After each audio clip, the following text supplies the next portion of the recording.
Sebagai bagian dari program Corporate Social Responsibility, CSR, PT Elafliona Makassarindo melalui unit bisnis LAS Farm Ella Bayao menggelar kampanye makan minimal 2 butir telur sehari di SD Impres Tinggi Mae, Kabupaten Goa.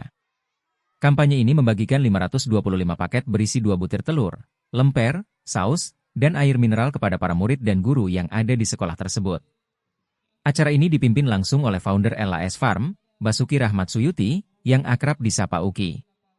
Selain membagikan telur, kegiatan ini juga dirangkaikan dengan sosialisasi tentang manfaat telur omega 3, yang merupakan salah satu produk unggulan LAS Farm. Telur omega 3 diproduksi secara khusus melalui pemberian pakan tinggi omega 3 kepada ayam, sehingga telur yang dihasilkan kaya akan kandungan gizi yang baik untuk perkembangan otak anak, ibu menyusui, dan manula.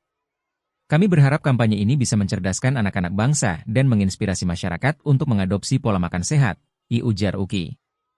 Telur omega 3 memiliki berbagai manfaat, seperti meningkatkan sistem imunitas tubuh, menjaga kesehatan jantung, serta mendukung fungsi otak dan penglihatan.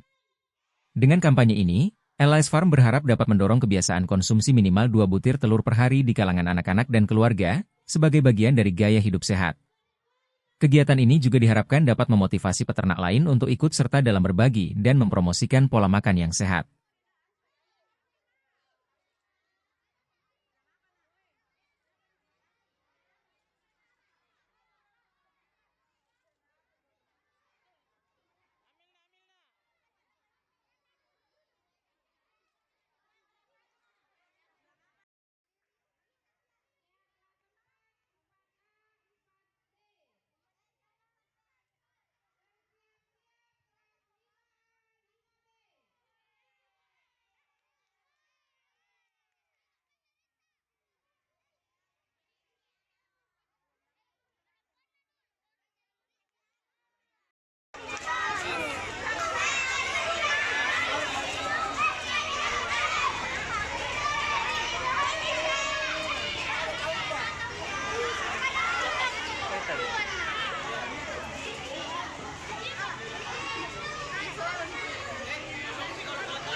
Download Tribun X sekarang, menghadirkan lokal menjadi Indonesia.